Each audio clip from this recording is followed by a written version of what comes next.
afternoon and welcome back to the ICC Sustainability Conclave 2021.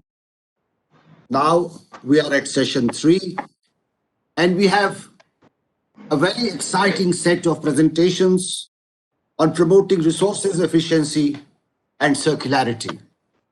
We are indeed privileged and honored to have Mr. Neelanjal Banerjee, Vice Chairman and Managing Director, Lanxess India Private Limited, as the chair of this session.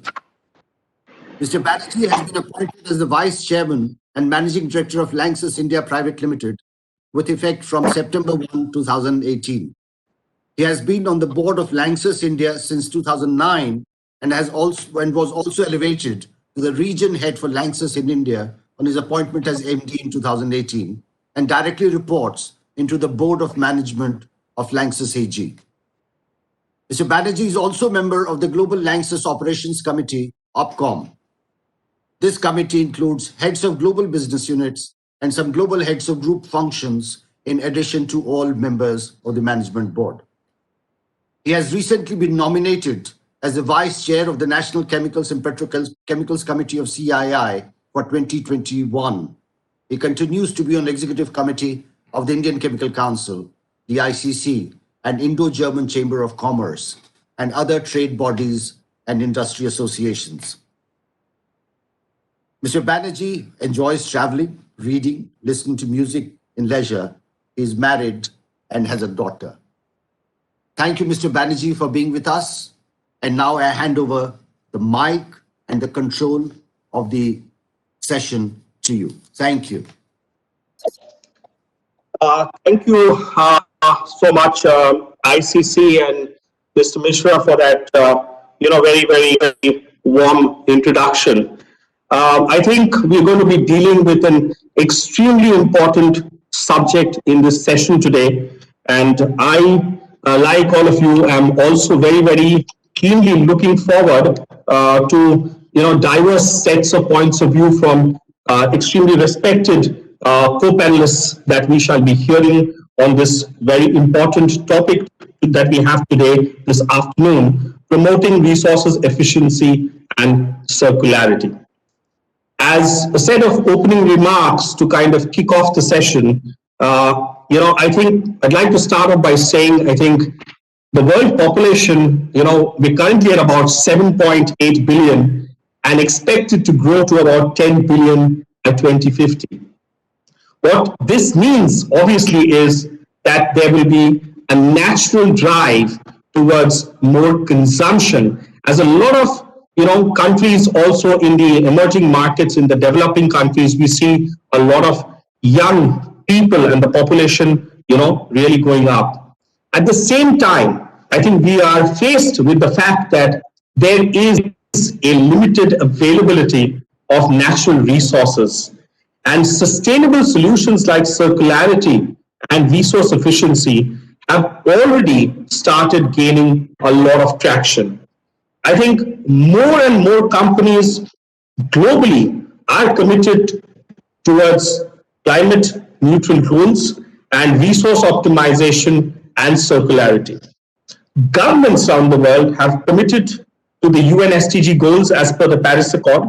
I think we are all following what's happened with the US elections, and pretty known fact that the new president of the United States, President Biden, has committed to fight climate change. The government of India has also expressed its interest towards reducing our climate, carbon footprint by a third. That's a very ambitious target.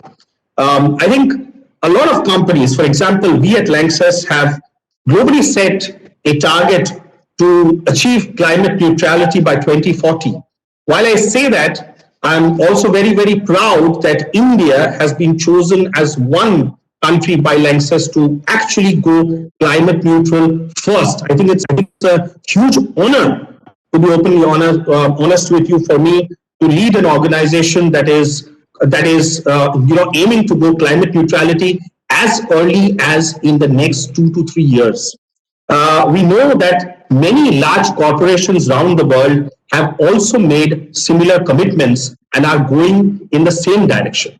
With respect to resource efficiency, well, it allows us to create more with less and to deliver greater value with lesser inputs.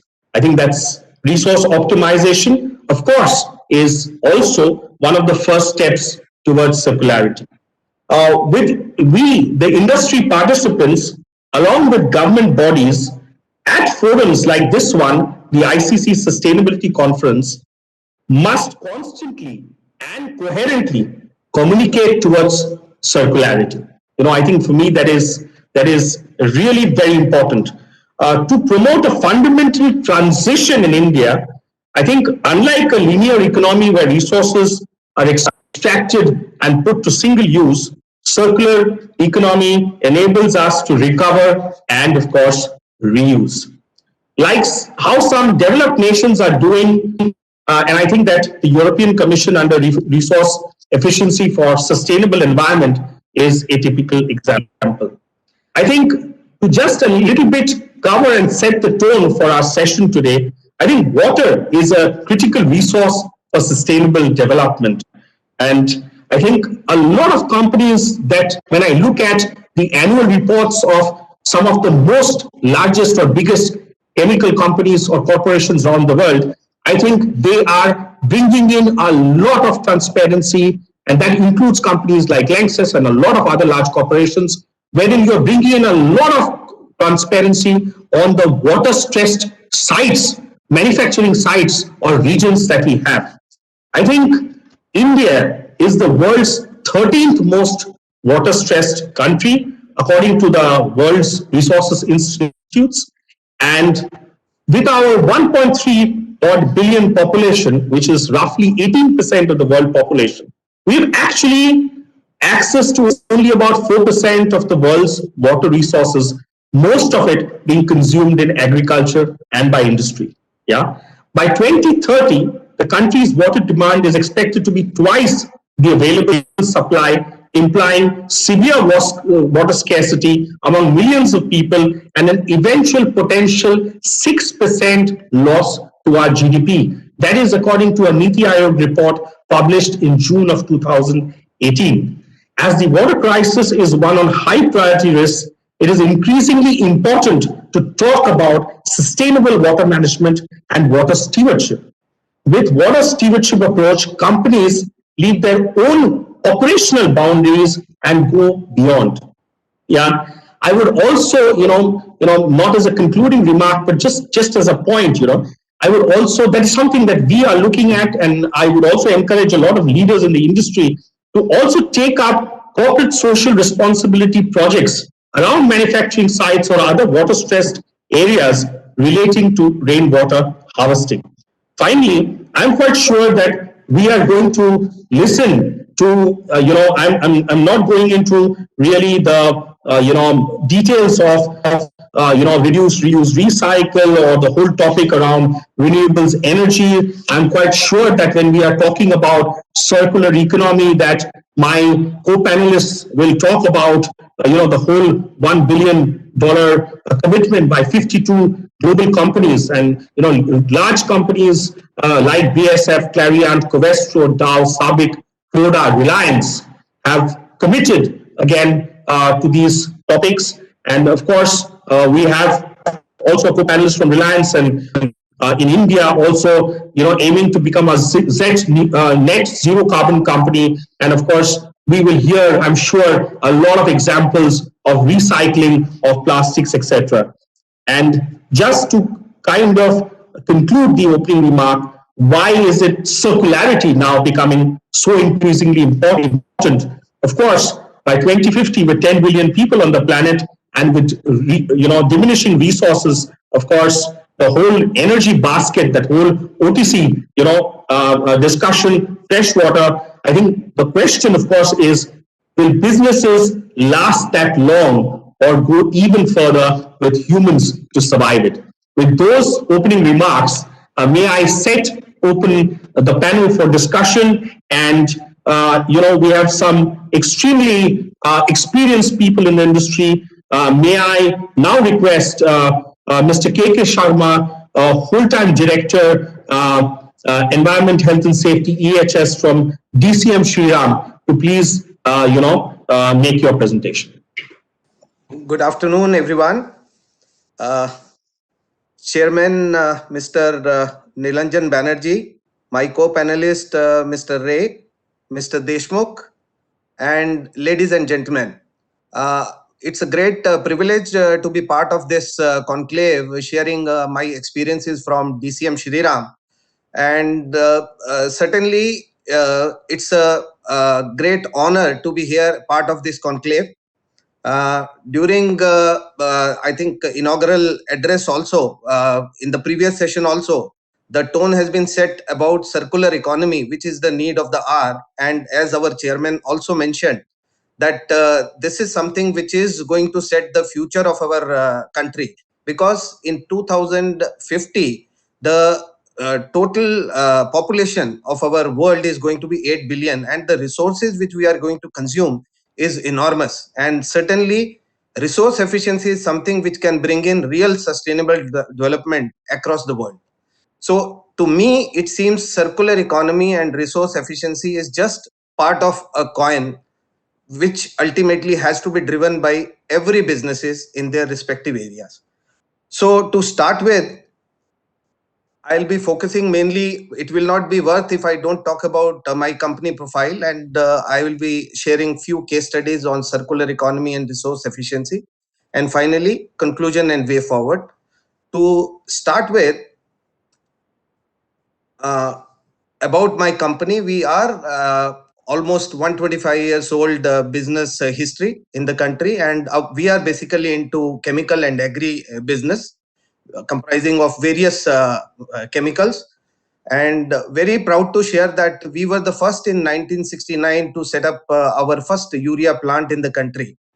And moving forward, we also had put up chloralkali plant, which also is our first few plants which ultimately had shifted from membrane technology to from mercury based technology to membrane technology.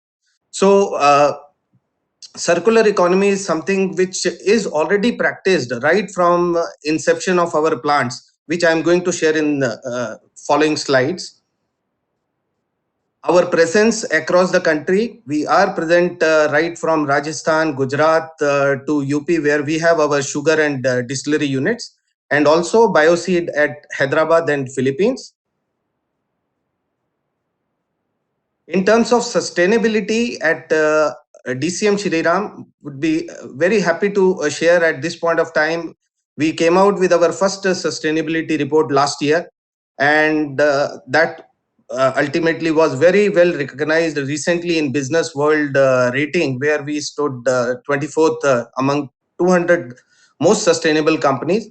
And we are water positive company, and in terms of energy, we are having more than 45% of our energy is direct energy is bioenergy, and 22% of our recycled material were used as raw materials in during the year 2018-19. In terms of circular economy and resource efficiency, would like to start with an anecdote at this point of time, where if I remember, during our childhood, this circular economy is nothing new to our country.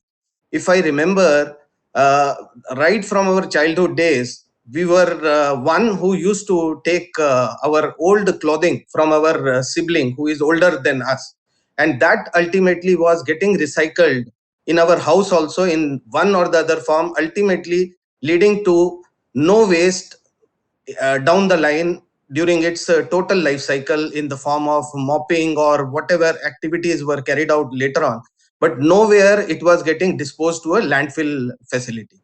So in terms of resources, while developing countries need to reduce their overall resource footprint gradually, but country like India will need more resources in the times in order to meet our development goals. So hence efficient use of resources is very essential for us.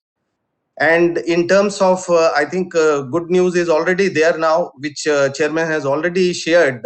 Biden has already signed the Paris Protocol, whereby their commitment towards climate change is now very much visible in terms of climate change mitigation. And in terms of global scenario, Europe had already adopted a circular economy package in 2015, and China also had adopted circular economy in 2008.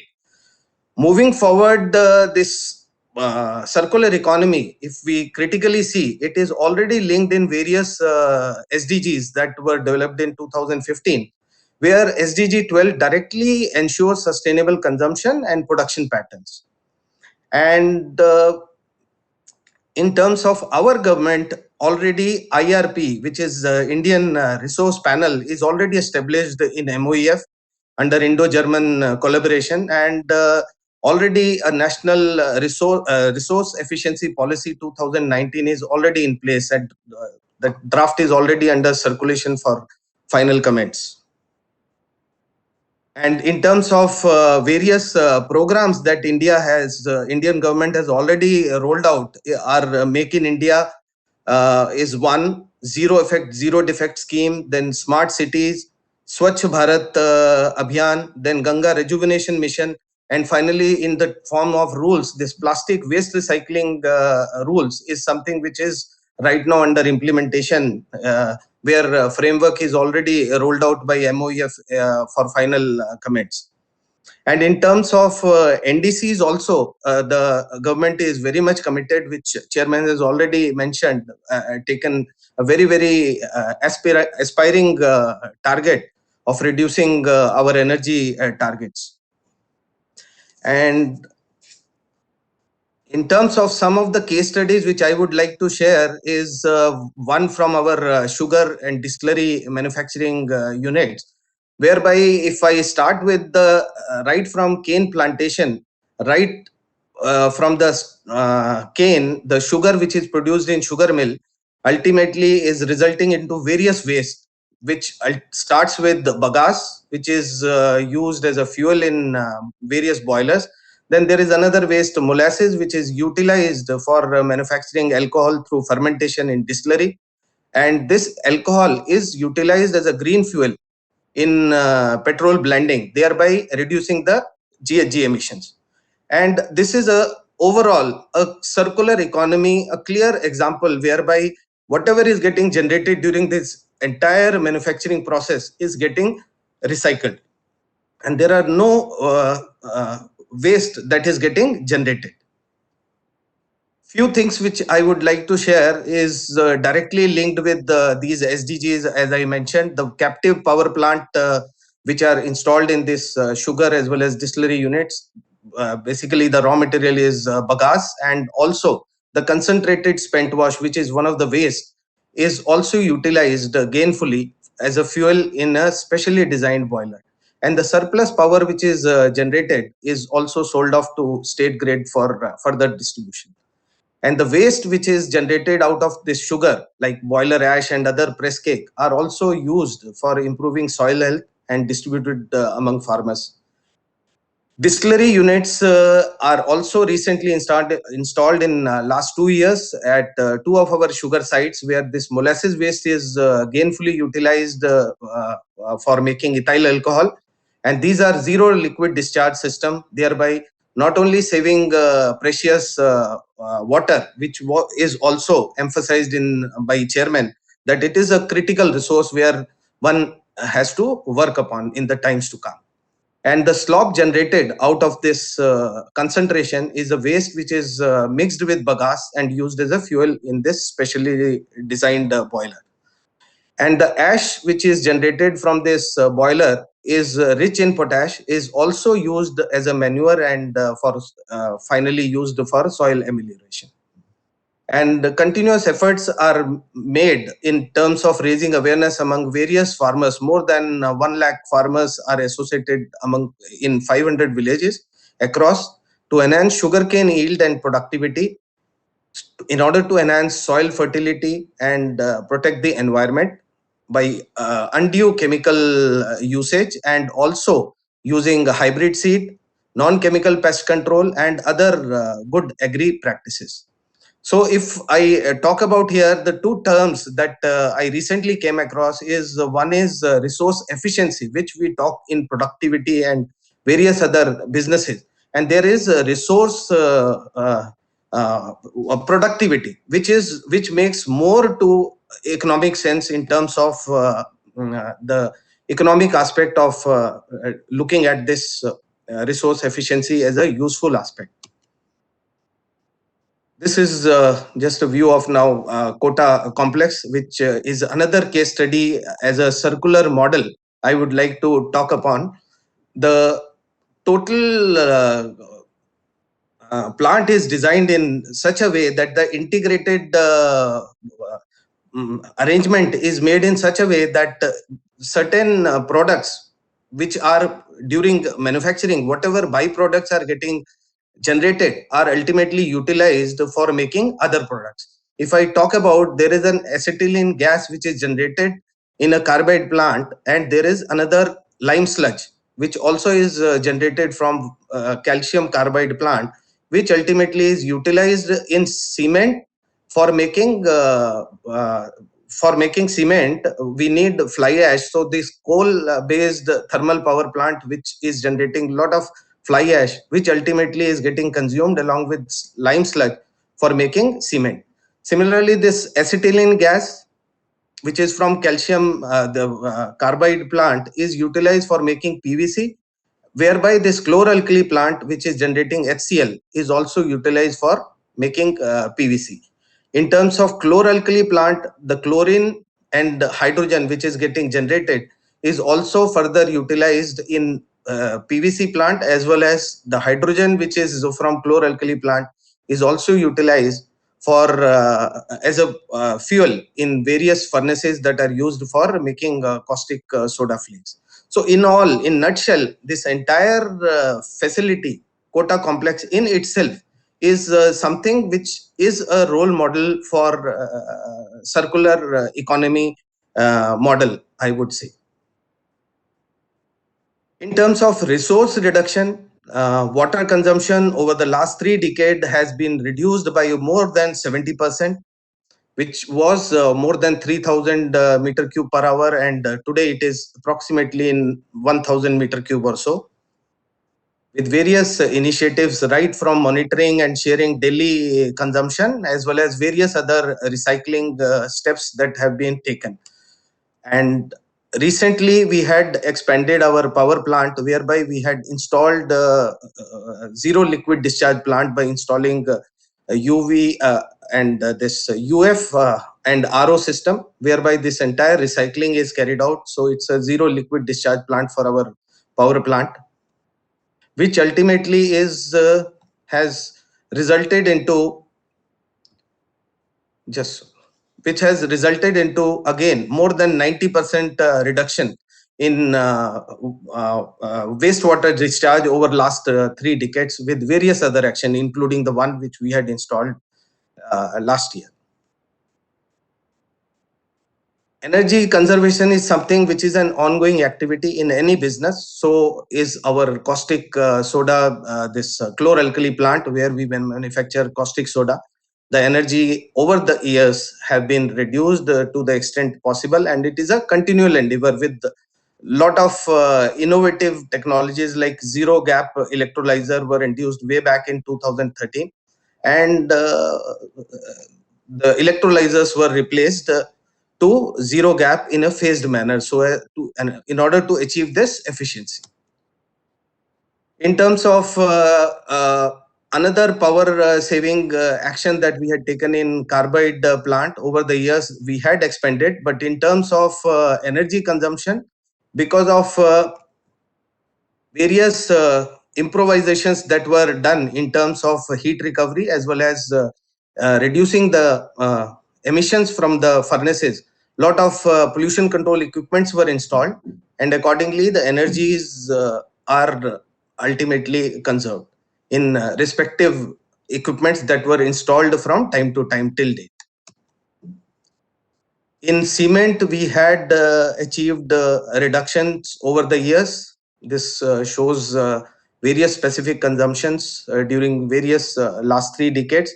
And recently we could achieve even less than 30 milligram per normal meter cube emission standards by installing additional ESPs into the system. And that's how this graph shows over the years how we are achieving not only reduction but maintaining the norms that are notified by ministry from time to time in order to curtail the pollution. And lastly, in terms of the conclusion, I would say efficient resource utilization will certainly result in reduced waste generation, which means reduced emission in air and discharges to water, and will reduce pressure on landfill, resulting in savings in waste disposal costs. And sustainability is a journey towards achieving operational and resource efficiency. It would cost less to recover than pollute, finally moving towards cleaner production rather than pollution control costs that we are incurring. And there is a need for government to incentivize resource efficiency and circular economy initiatives. With this, I thank you for your patience listening and open for any questions if at all. Thank you. Thank you so much, Mr. Sharma, for that very, very informative presentation. I think was, I think some excellent practical examples of, what you are doing within your company also. I think finally, basically by optimizing, if I may say so, your entire production network. Because the whole topic is what you call as a product. What do you want to refer to as really a co-product or a byproduct? Finally, in the industry, I think if we have a certain amount of generation of hydrochloric acid, for example, in our processes, I think I would, finally it's product, according to me. What can you make the most of it?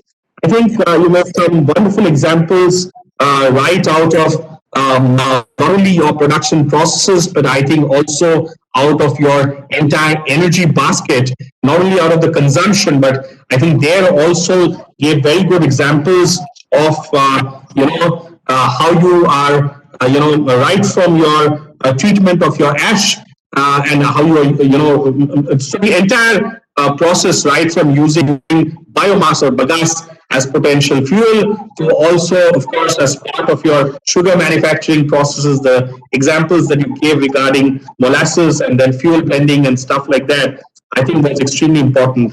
Finally, I think the concluding remark there for me, of course, is that it has to make economic sense. And that is what is going to drive companies more and more towards it. But I will reserve some of those comments for my closing remarks when I summarize the whole topic. So thank you very much. May I now invite, I think, Mr. Swapan Kumar Ray. Mr. Ray is Senior Vice President at Reliance Industries Limited and is the Honorary Secretary of the Indian Center for Plastics in Environment, ICPE. And he will give us a talk on plastics and sustainability. So over to you, Mr. Ray. Good afternoon, and thank you, Chair, for giving me this opportunity to participate in this panel. I just wanted to make a small change into the introduction. I actually have superannuated, but I continue to stay associated with Reliance Industries. And that is one of the reasons here on this forum, I would be representing Indian Center for Plastics and Environment, ICPE. So again, good afternoon to all of you. And it's such a pleasure to be back on this ICC platform, from which I was away for about 5 years. But in 2016, when I superannuated, I thought that me step down from ICC's activities and focus on ICP's activities. At ICP is basically a non-partisan voluntary organization and I am the honorary secretary of that organization. We got established in 1999 January. So it's more of a technical body. So what I'm going to share here is some of the perspective on circularity, some of the perspective on plastic recycling, and how do we see going forward. Give me a moment to share my screen. Just 1 second.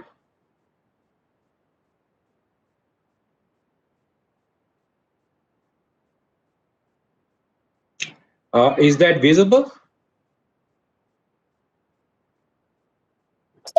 Yes, we see. Okay, so what I'm going to really look at is plastics and sustainability. Being the sustainability forum, I thought this could be an apt topic to talk about. And in that context, I'll have a couple of very introductory slides. Pardon me for that, but I think it is important to really go to some basics and get into the details subsequently, and how plastic as a product can really promote circularity in overall use of materials in our societies. So that is going to be the presentation that I plan to have now, and I'll try to be brief as I can. Just when we talk about sustainability, I always get reminded by this preamble that I have here. Sustainability is not a new thing. As a matter of fact, it goes back to early 20th century, but it really got into the center stage with this report, which was released by Gro Harlem Brundtland as the chair of UN organization, and she really captured the essence of sustainability in just these few words.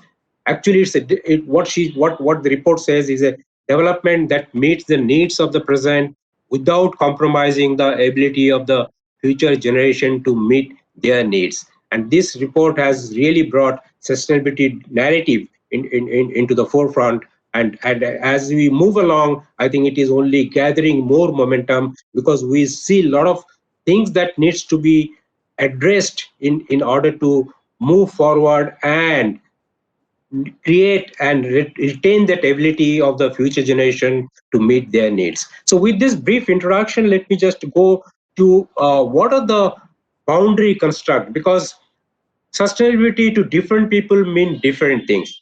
I thought, let me just attempt a kind of boundary construct for sustainability and take you through that very quickly before we get into the deliberations on plastics. Or any organization, any business organization, Reliance Industries or ICP, in all these business organization, we understand sustainability in a slightly different way. And if you see what really is looked at a planetary level, we talk about climate change, we talk about biodiversity, and the biodiversity narrative comes from the fact that sustainability means also equity between species. So equity between species, climate change, all these are narratives, all these are objectives that that come from the planetary understanding of sustainability.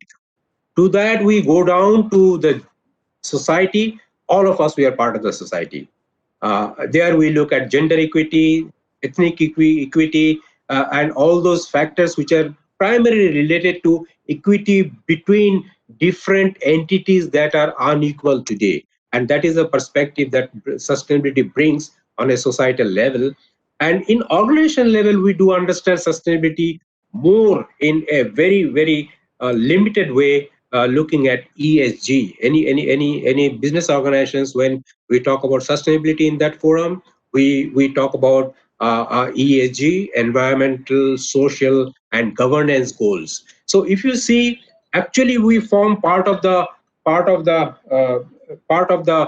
overall planetary system, and we need to understand that we are part of the whole, and we need to be really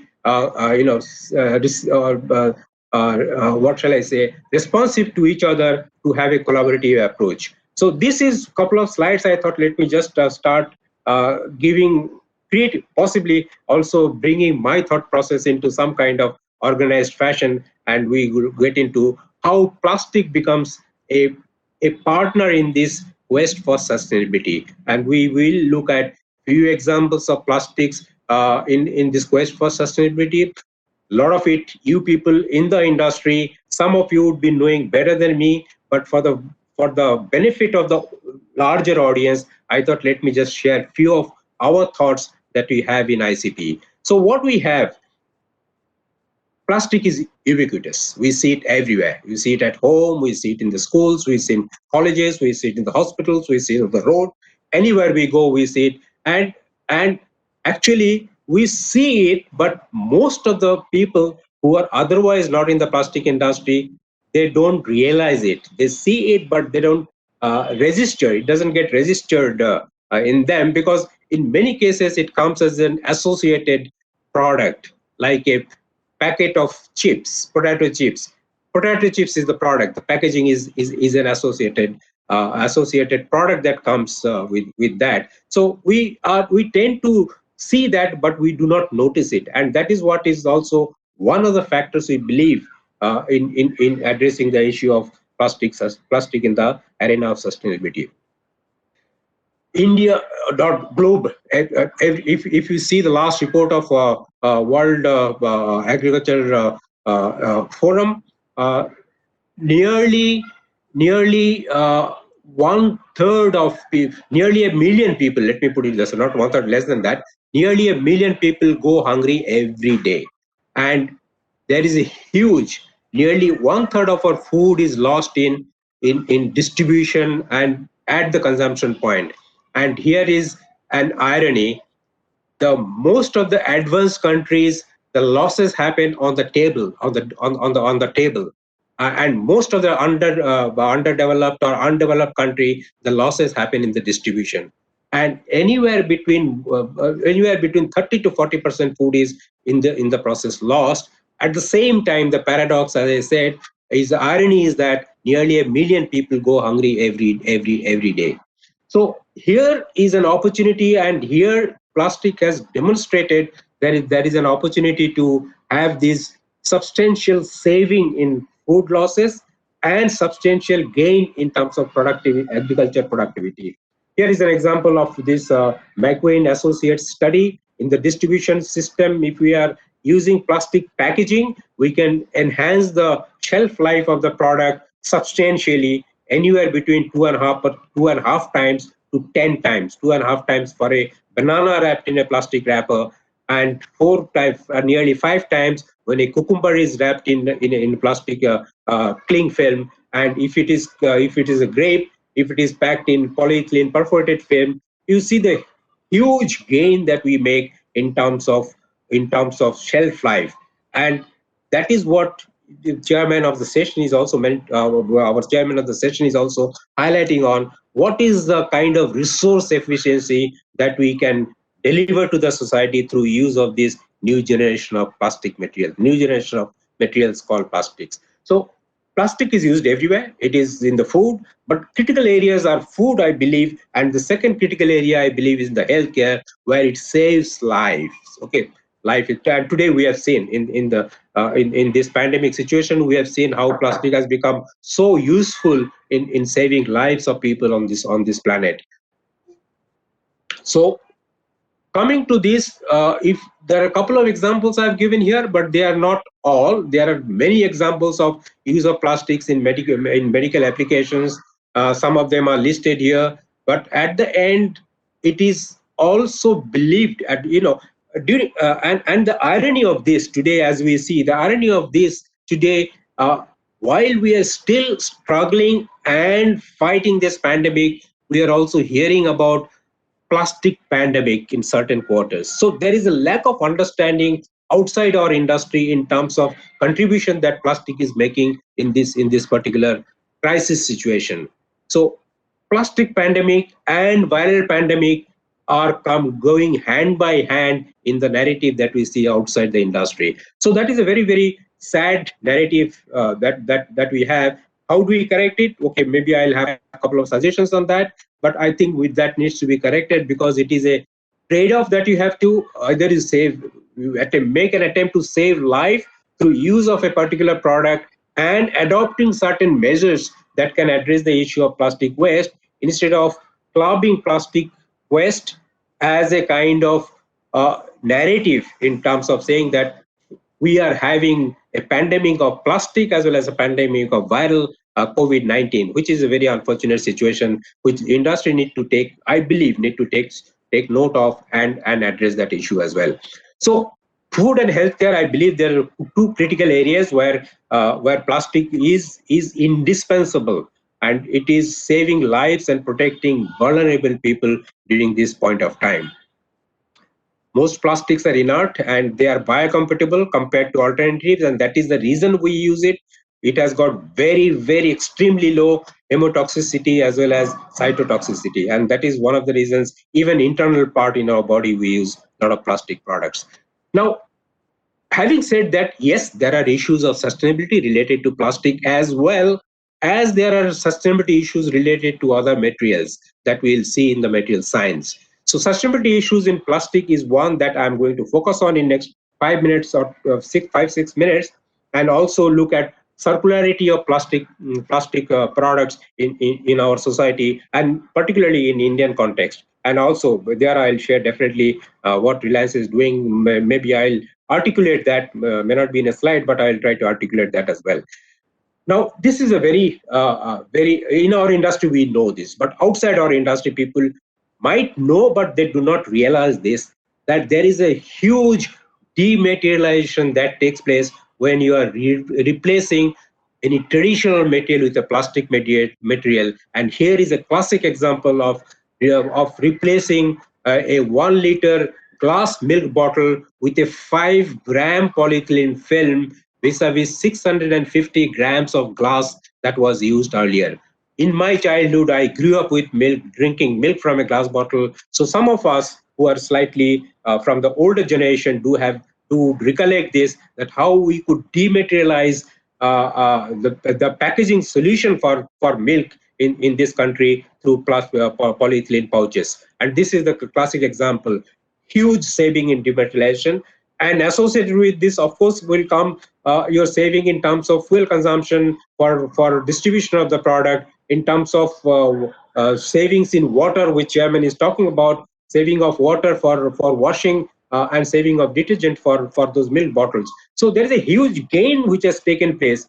This gain is not perceived adequately in the public forum, and that could be one of the reasons that while the benefits are underplayed, the problems are overplayed. Is much more overplayed in this, magnified quite a lot. Look at aluminium, look at paper, look at cotton. In all these areas, we see huge saving that takes place when we use plastics.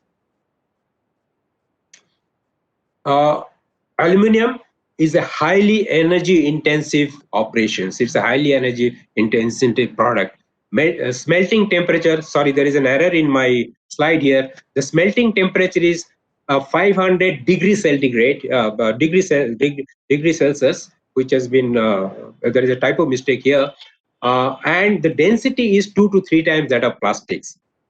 This part is known quite a bit, but the other part which I am highlighting in this slide is possibly not really looked at in details, is that to produce 1 ton of aluminium, we have to mine 10 tons of mining. That means stones, and where we'll be quarrying 10 tons of debris there. And it is estimated that we'll produce during production 3 metric tons of red mud, which is a little bit radioactive in nature.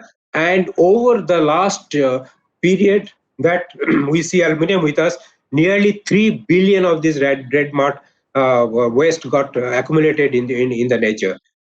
We don't hear about those 3 billion tons of red mud, but we definitely do hear about 8 billion tons of plastic which is there in the environment. Look at paper. Paper is mechanically definitely not the best product to replace plastics, and also it put pressure on forest resources. I don't have to explain that to this audience. But also it also relieves significant water and chemical footprint. The good point of paper, we should use paper. The good point of paper is that it has got excellent printability. And there are other properties for which paper would be used and should be used in our opinion. Similarly for cotton, it is, if I look at the total energy intensity of cotton, the energy intensity of cotton is nearly 3.5 times that of polyethylene terephthalate, polyester. So these are the kind of things that actually huge amount of dematerialization is taking place, huge amount of energy saving is taking place, huge amount of water saving is taking place, but these aspects are not always appreciated in the public forum, and there is good reason for that, and that reason also we will try to look at those reasons as well.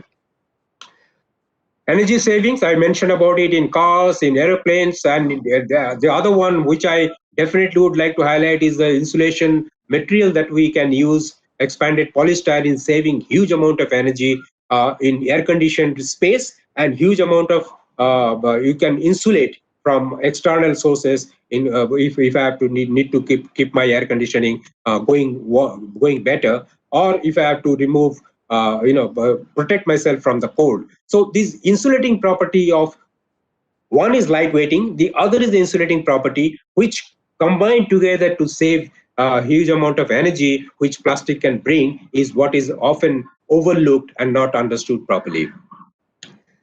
Here is an example of what the world body is today talking about. This is an analysis, meta-analysis of UNEP, United Nations Environment Program. And if you have an opportunity to have a look at this report, please go through this report. There are 3 reports. One is on single-use plastics. And incidentally, single-use plastic, that word is very, very, country dependent. It is culture dependent.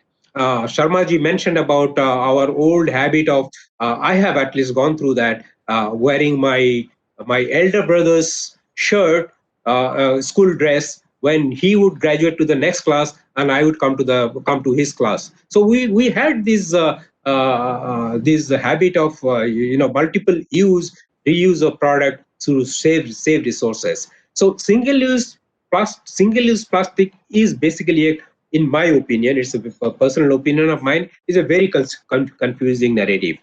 It is country dependent, it is culture dependent, and it is also income dependent.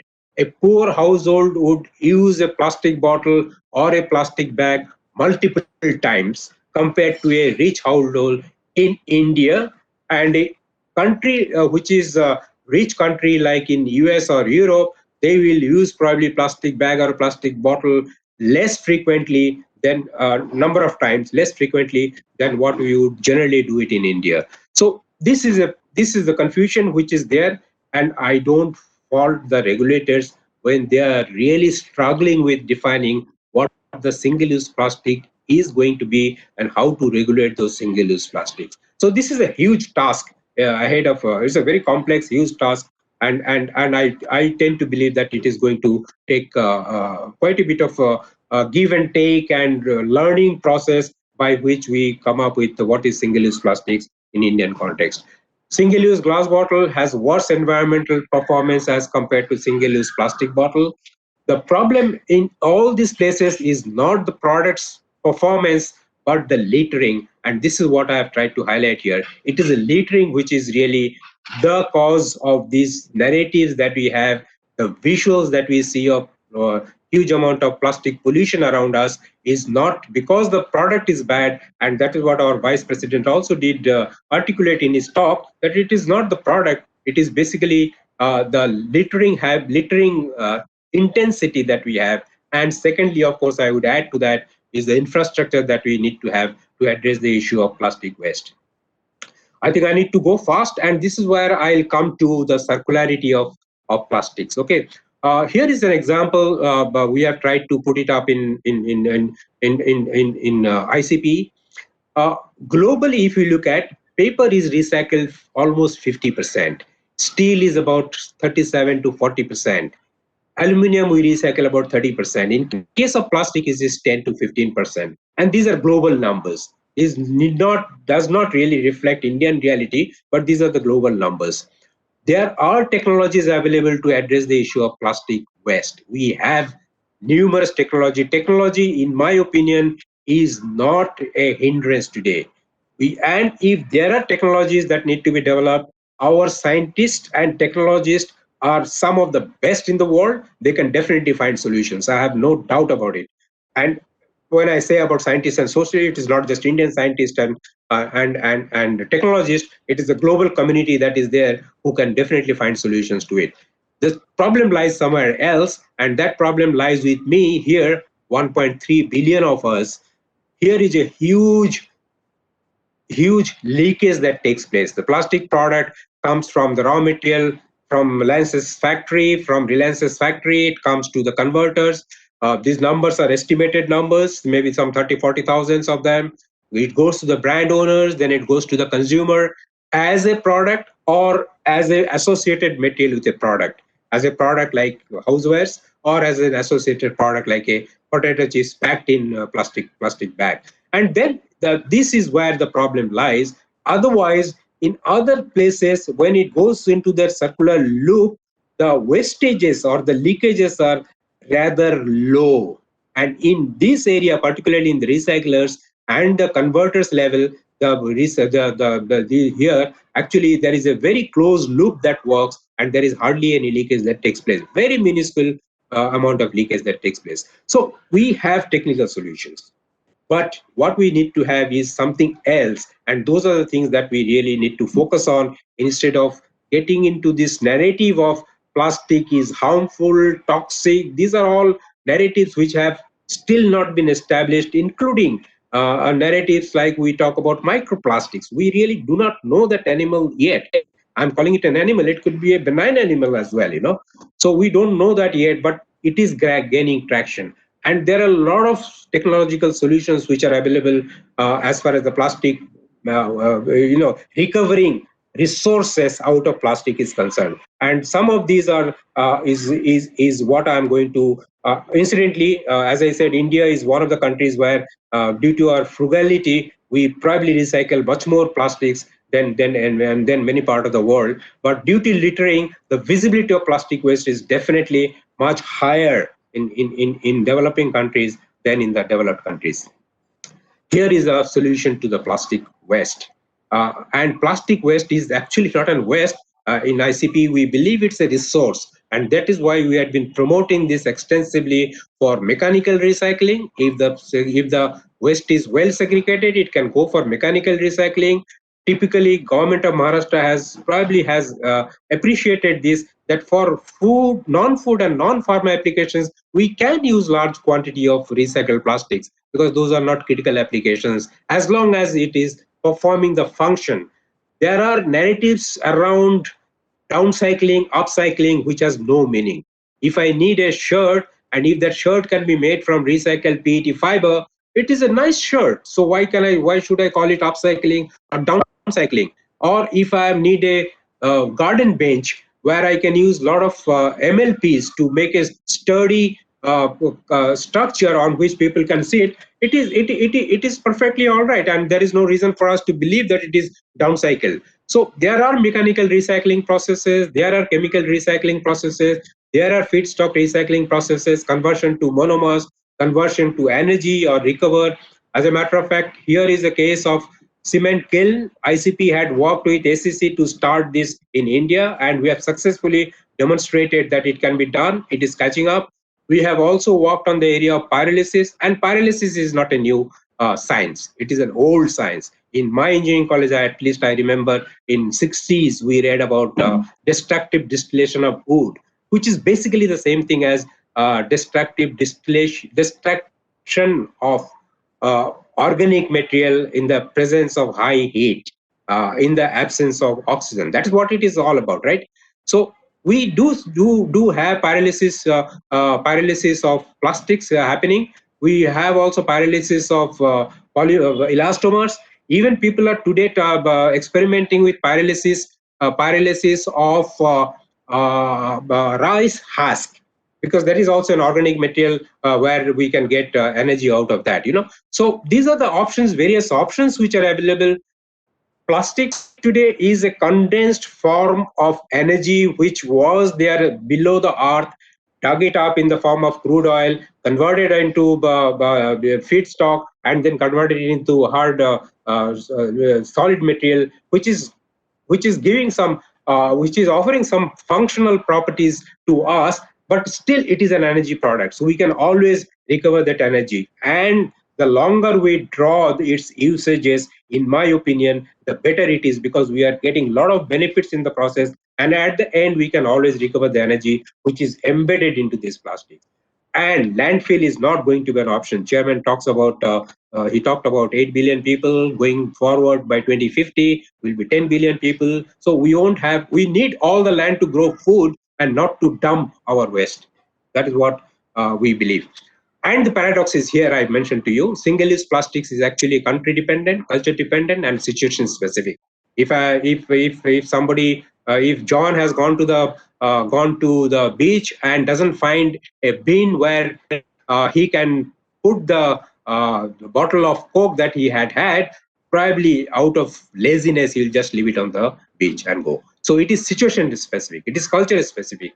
John would do less of that than me. I'll do more of it because culturally I'm coming from a different place, and also the country. So it is country dependent, culture dependent, as well as situation dependent.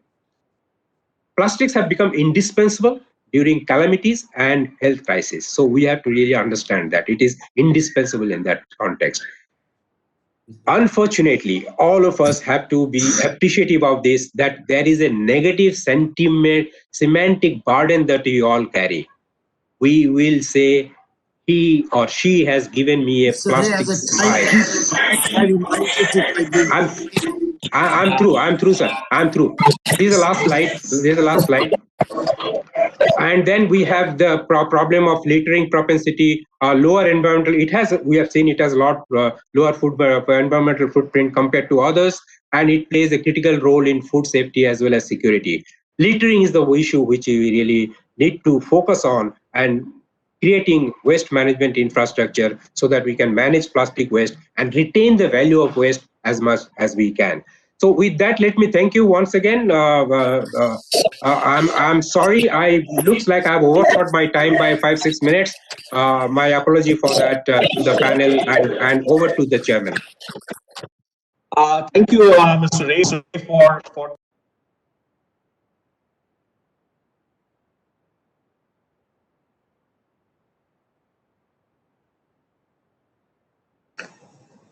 Mr. Banerjee, you are on mute. Yeah, sorry for that. I think, Mr. Ray, thank you very much for that presentation. I think you were a very, very strong proponent for the plastics industry, and I think did a very good job in terms of talking about all the advantages of plastics, and also comparing with respect to some other materials, and also spoke about some potential solutions. What I would, I think you did that extremely well.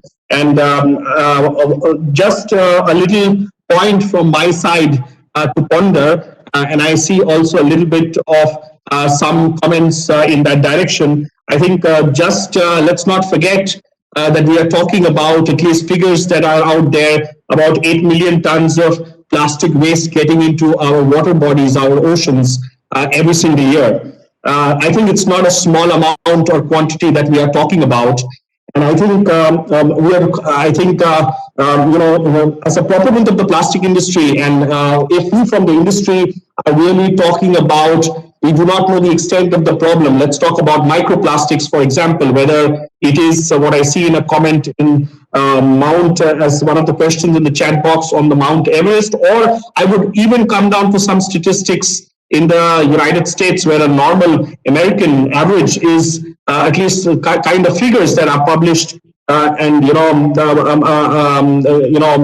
about 70,000 microplastic particle consumption per year. So that is, I think, from an industry standpoint, since this is a sustainability conference, I would like us a little bit to balance that part, where I think it is extremely important, as you rightly mentioned, for us in the industry to play a role to educate the common people, because the kind of discussion that we are having here, I don't think that kind of knowledge is available, because for the common man on the street, that is, they're going to see the litter, whether it is on the street or it is on Mount Everest or whether it is beaches and oceans.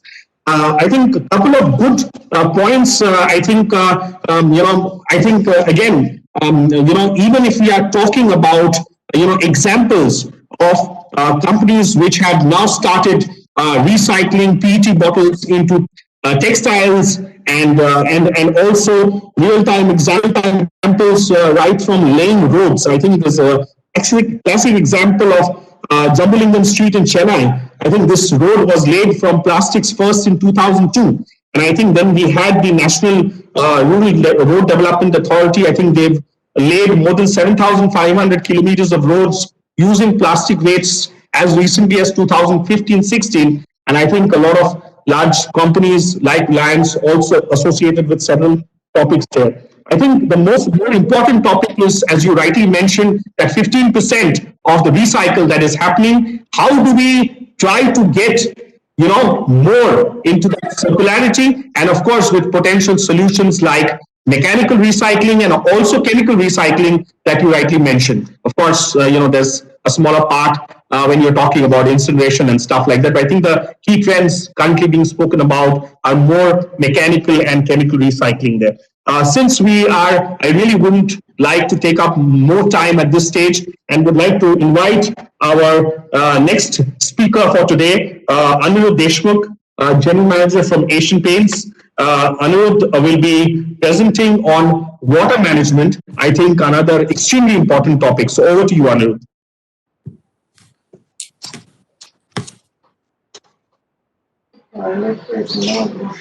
Thank you. Thank you so much. First of all, my thanks to ICC for providing this kind of a platform. Nilanjan, to you for organizing and being the chairman of this panel. My previous speakers, Mr. Sharma and Mr. Ray, for having made my job that much more simpler. As they have covered the basics of the topic extremely well. And because of that, I don't have to go through the same thing again. And I will then permit myself to only focus on one aspect of this entire thing, which is about water and the way we utilize water, and what is the kind of experience that Asian Paints has had in terms of utilizing the water and reducing the kind of intensity of water in the overall paint industry kind of a scenario. So that is where I will be focusing myself on. And to begin with, I would like to speak a little bit about the context of water intensity as far as paint industry is concerned.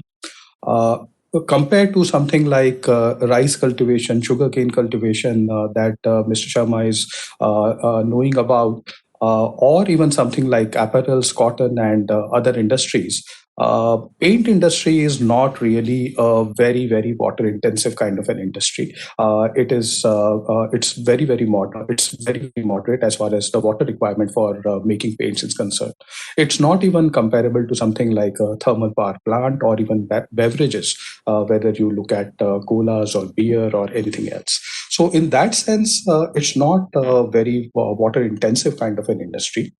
Our sense is that if I were to look at the entirety of the supply chain involved in paint industry with all the raw materials that we have, we would be looking at about 10 liters to 15 liters kind of usage when we look at per liter of paints. When we look at only the paint factory kind of usage, I think we are looking at about 2 to 4 liters per liter of paint production. This, of course, depends on the kind of paint which is produced. The kind of paint that we produced in India, in Asian Paints, which is largely decorative products, our usage intensity is 0.8 liters per liter. We are told that it is one of the lowest in the world. And that is really why I'm here. And I would like to bring it to everyone's notice and also speak a little bit about our journey in this entire thing. So while our intensity is limited, the kind of volumes that we have from a particular location might make it still locally significant. And from that angle, water and water usage continues to be a very big focus as far as Asian Paints is concerned. So looking at the shared resources kind of a perspective as far as water is concerned, there are three things which are possible, and I believe everyone on the panel and the people who are participating in this forum, they all know that all of us have to work on reducing the overall specific water consumption. We have to look at reuse and recycle opportunities. And finally, we have to look at the supply side and see what is it that we can do in terms of watershed management, and actually look into community outreach programs to look at other demand sources and make sure that we are optimizing those as well. So those are really the three areas, which are the three areas for any company. These are the three areas for us as well. And we have tried very, very hard to systematically focus on each and look at the kind of outcomes that we can actually achieve for ourselves and for the community. So this is almost more than 2 decades kind of a journey. And over this journey, we started from very, very modest beginnings. And from there, I think we have evolved over a period of time. And today, we can probably say that this as an area is something which has institutionalized well in every single part of the company.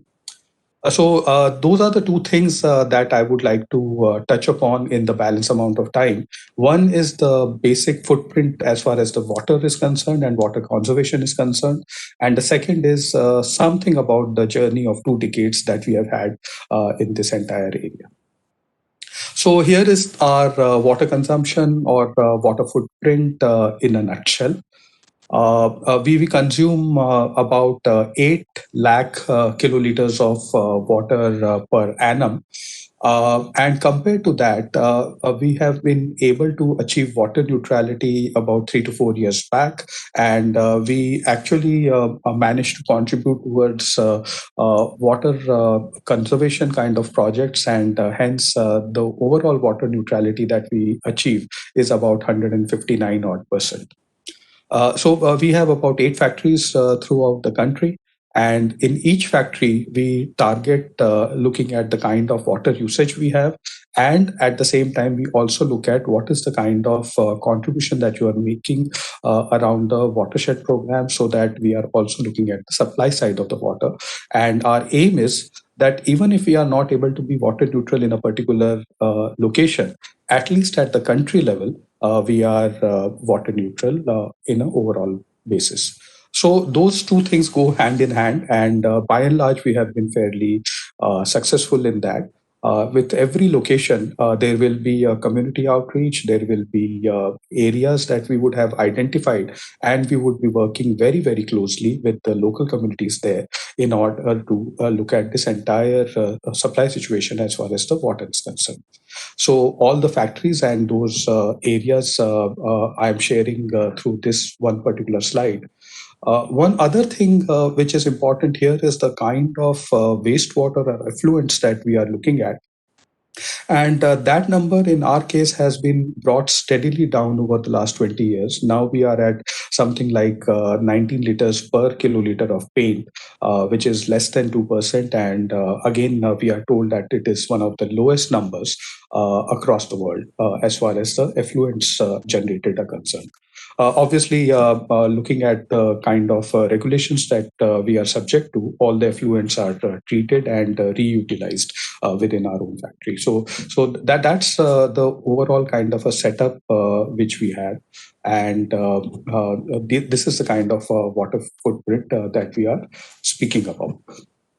A little bit on the journey. Our journey would have started somewhere around mid-90s with very, very baby steps with our engineering. And at that time, we used to have an environment kind of a person, environmental PhD, who had joined us at that point of time, who actually started looking at water area in a focused kind of a manner.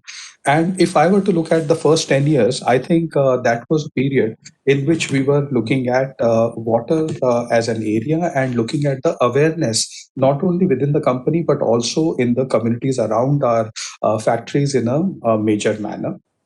So that is the time of building awareness, and that is the time I remember we started a lot of initiatives on rainwater harvesting. At that time, we also used to have this training center for general public that we used to run out of our Bhandup factory. We had certain initiatives in partnership with NIDI that we had started in Nagpur, and like that, there were many initiatives that we had taken about, and that was the time when we focused a lot on awareness. The period 2005 to 2013 was actually looking at reduce and recycle part much more in a focused manner. And we had initial success in that part as well, and a very, very fruitful part. And we actually learned how to do that part very well from technical, commercial, and chemical point of view in a much deeper manner. And that gives us the confidence and the muscle in order to take the period from 2013 onwards, when we took up very, very ambitious targets in terms of reduction. And we have been able to look at those targets, and we have been able to achieve it through very focused kind of efforts as far as reduce and recycle kind of initiatives are concerned. So if I were to look at this journey from 2013 onwards, when we started actually targeting very significant reductions, you can see that our specific water consumption has come down by almost 40%. And if I were to look at the effluent generation, that has come down by about 76% in that particular period. So those two have been very, very big achievements as far as we have been concerned, and something that we have been fairly proud of. The other side of it, the supply side of it, the community outreach and working with communities, as far as that is concerned, that is also something which was taken up in a targeted manner from 2013 onwards. And by about 2016-17, we had achieved water neutrality. And after that year, we have been incrementally creating more and more potential for recharge. And with that, we are increasing the amount of water that we are able to create for community as a whole. So if I were to look at the last year, which was a good year as far as the rainfall is concerned, we were at about 158% in terms of the freshwater recharging and other initiatives is concerned, and being able to create that. This is part of our CSR also as a major focus area. We spend about 10 to 15 crores every year in some of these activities. A fairly big kind of achievement as far as we are concerned. In scale, it may not be as big as what we see in some of these government-related initiatives. But for the kind of size that we have and kind of footprint that we have, I believe it is very, very significant kind of an achievement. And we do get a lot of accolades from the communities around us, and also from industrial bodies and government bodies. Just some of the initiatives that we have taken last year. This is the first picture that you can see is our Mysuru factory, and this is the rooftop rainwater collection reservoir that we have. We have come up with two new factories, one in Mysuru and Vizag. Put together, these two factories have created a rainwater collection potential of 1 lakh liters per annum. So that's the kind of creation that has been created in the design of the factory itself. Community outreach at Mysuru factory. This is pond restoration work. There are 3 pond and lake restoration work which has been done at Mysuru. Which has led to irrigation potential for about 550 acres near about that particular factory. The third picture here is from Rohtak, and Rohtak has these rooftop solar panels. The picture is about the non-water cleaning, automated cleaning robo, and that is something which is there. The fourth picture is something which all of you must be aware of, and also doing something about that in your own companies, which is about the check dam and lake desilting kind of work that we do in almost every factory with almost every community that we are present in. So these are from the last year. One interesting thing that we took up in the last 2 years is the phytoremediation. The picture here that you see is from Ladpura, which is near our Khandala factory. And this is actually looking at the domestic effluent and then treating it through natural way in order to arrive at pure water kind of ponds and lakes. So this is the phytoremediation exercise that we had done at Ladpura. Again, this is something which has been very well appreciated in the community and also the various regulatory bodies. And this is something which we are genuinely very happy about. It was one of the better conceived and better implemented initiatives that we have had the good fortune of running. So that's a little bit as far as some of our initiatives from the last years are concerned. As I keep saying, it has not been entirely unnoticed kind of a journey. I think we started receiving notice from 2015 onwards. And after 2016 onwards, I think every year we keep getting one award or the other award, either for the kind of work which has been done on the reduce and recycle, which is inside or within the fence kind of a category, or even the community outreach and recharge and regeneration kind of work that we are doing outside the fence kind of a category. So several awards that we have been given over the last 5 to 6 years based on the kind of work and targets that we had taken in 2013 and 14. So as far as the resource intensity part is concerned, and the water as being a shared resource that we share with our community, this was of a particular importance as far as we are concerned.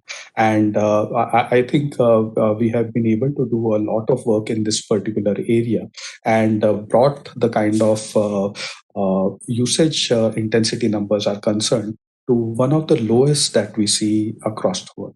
And that is something that I wanted to take this opportunity and share it with all of you. This is something that is also shared as a part of our sustainability report. And for people who are interested on other areas of resource intensity, because we have some other products and other raw materials where we also run resource intensity targets, I would invite your attention to our sustainability report. It is available on our website. And in case anyone is interested, please write to me. I'll be very happy to share the physical printed copies as well. So that's all from my side. Thank you very much for giving us an opportunity to share some of our experiences. I really look forward to feedback from all of you. Thank you so much. Well, thanks a lot. I think Anirudh Deshmukh for that really excellent presentation. I must say also very impressed at several initiatives because, one thing is to keep talking about potential problems, and then the second thing is also to kind of share experiences and share best practices amongst all of us so that, for others in the industry to potentially also adopt. And I must say that while zero liquid discharge and other topics with respect to either reduction of water, processed water, and closing the water loop in our manufacturing plants, etc., are pretty much a buzzword in the industry. I think a couple of, as we say, stretching the band to go the next step. And what I really highly appreciate is a couple of practices that were shared. I think for me it's okay, rainwater harvesting, which I mentioned in my earlier talk, whether you want to work with certain ponds in your areas, etc., is one way to do it. I think also the rooftop water conservation topic that you mentioned, I think very interesting, which I think a lot of companies actually could adopt as part of their water sustainability programs. I think among the smaller but important, I think every drop adds to the ocean. I think these waterless cleaning of solar panels, I think also found very interesting. This morning, I have just inaugurated virtually one of our solar installations at our manufacturing site. at Jagadia in Gujarat, and of course, we have similar panels set up at our headquarters here in Thane. And the same thing, looking at similar rooftop stuff as part of our climate neutral topics, smaller bridges, because as you know, the energy consumption in chemical manufacturing is huge from a steam and electricity standpoint. So that is only a very, very small bridge to that overall climate neutral less significant. So what I found very interesting was these waterless rivers that you also mentioned about, and I think for me you mentioned about the phyto, the whole plantation topic, which I found extremely interesting. That is something that I think we will also look into more detail. We as a company, I'm quite sure that I would encourage other industries to also check into that topic. I think because at the end of the day, this whole forum is about best practice sharing. This whole forum is not about it's about we as an industry, and what can we learn from each other, and how can we play that thing together. In the interest of time, since that has been commented a few times, and I see that our session is technically set to conclude at 3:30, so we have just a couple of minutes. So I would like to first of all, thank ICC and thank all the co-panelists for those really, really wonderful, wonderful presentations, and for me, most importantly, sharing your knowledge and sharing your experiences and best practices with the industry. I would like to, I think most importantly, what I really love is the theme of the conference, which is saying sustainability makes economic sense. I think none of us are pursuing mindless, continuous, unless it makes and reuse cycle. I think these things at a certain level, at the end of the day, are definitely, if done right, also have a positive impact on efficiencies and thereby bottom line performance of companies. I think for me, very important, and that is, as much as we may want to be strong proponents of our respective industries, I think, as the old wise people said, learn to listen and listen to learn from people. So it's important for us as industry to have 2 ears and 1 mouth. So it's important to work as a closed loop control system where we take some feedback also from key stakeholders, and for us to have a realistic understanding of how are we as a chemical industry in general perceived. Let's face it, the general public considers us as a polluting industry. There are a lot of, the facts may not, as also articulated by a couple of my fellow panelists earlier on, the facts may not match to the perception. But I think it is extremely thereby important, even more important, as to how we as an industry work together to try to change that perception. Yeah, I think that is extremely important. And I can only, I think there are a couple of topics which were mentioned.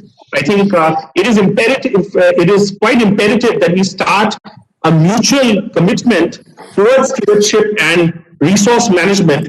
I think here it is extremely important for the industry, that means the chemical industry here, the government as a key stakeholder, and of course, then the consumer to work in collaboration to try and see how best we can create a more sustainable planet. Finally, the idea is to leave a planet, if not better than what we inherited as a generation, at least leave it in the same state. The idea with all that we are talking about should ideally leave it better. But the question that we have to ask ourselves, with that increasing population, with that increasing consumption, and thereby increasing production, are we taking the right steps to do it further? I would like to also, a little bit conclude more or less the session by saying that I think finally, not only does it, make economic sense. A couple of speakers mentioned about, please refer to our sustainability report. Now, may I ask a simple question? Why do companies today publish a sustainability report, and why did companies not so seriously publish a sustainability report in their annual reports, say 2 decades back or 3 decades back, when several people started off their careers? We mentioned that sustainability was mentioned and is not a new buzzword, yes, but the traction that it has gained over the last years is definitely manifold times than it remotely had or had the attention in the past. Let us be very clear. Billions of dollars worth of investment funds today, the retirement funds of all the Nordic countries, Sweden, etc., and these are holding billions of dollars, euros, whatever you want to say it, in terms of also deciding the market capitalization and valuations of your companies. Today, before they are even allowed to invest, are forced to look into sustainability, not only reports, not only about what companies are publishing, but also have their ways of knowing what is actually being practiced. And I think we mentioned certain indices. I know we mentioned the Business World Index, and there are several indices like that. I think the Dow Jones Sustainability Index is one which is very, very widely recognized around the world. And I think in the chemical industry, we at Lanxess, I think we are very, very proud that this year, for an nth time, we are not only we topped the Dow Jones Sustainability Index at the #1 position in Europe and #2 in the world. And that is something that we wear very proudly on our sleeve. And I think that overall, that's a lot of the industry, and it's not just us. And we've heard that from our fellow co-panelists today, and we read that in the sustainability reports of all the large chemical companies. And I think ICC has a wonderful initiative called Responsible Care. So I may also like to today, in the interest of time, I have like 1 minute to go, like to conclude the session by saying that it's an excellent initiative by the ICC. It really covers under the umbrella a lot of the points and topics that we have discussed so far today. I can only encourage more of the chemical industry to participate and get a responsible care certification, which also really truly talks about that you are walking the talk. Now, one thing is to really talk about it, and the second thing is to walk the talk. So under that platform of ICC, I may really encourage, we have currently about 58 odd certified, companies, which are responsible care certified. May I request more companies to really join in that mission for us to go the right direction for safety and sustainability, to create the right image and the right perception of the chemical industry, whether it is specialty chemicals, whether it is a petrochemical industry, whether you're talking about plastics, into the mind of as a perception into the minds of the general people who are the consumer. Otherwise, we will be only telling and giving our part and not receiving feedback, which I think is very important. With that, thank you, ICC, and thanks to all my co-panelists. I want to make up on time to end that session at 3:30. That was the given time, so that the other colleagues, the next sessions can happen on time. Thank you very much. Over to you, Mr. Mishra. Yeah. Thank you. Thank you so much. It was such a wonderful sharing of the session. You have been motivational, inspirational, and taking the journey together. And thank you, the panelists, Mr. Sharma, Mr. Ray, and Mr. Deshpande, for sharing experiences for your company. And the way that Mr. Banerjee, the chair of the session, the way he said that this is a journey which we do together. It's learning from each other, and it's not an individual's journey. So this is a great way. And that is the motivation for ICC to host this sustainability conclave, to share our experiences, and to do resolve to share it more and to improve it better. And thank you, Mr. Banerjee, once again for re-emphasizing the great message and the challenge that we have in more companies adopting the responsible care logo, which really brings together in terms of a wider perspective, not only amongst Indian companies, but makes us part of the global companies of a global association of ICCA. So thank you very much.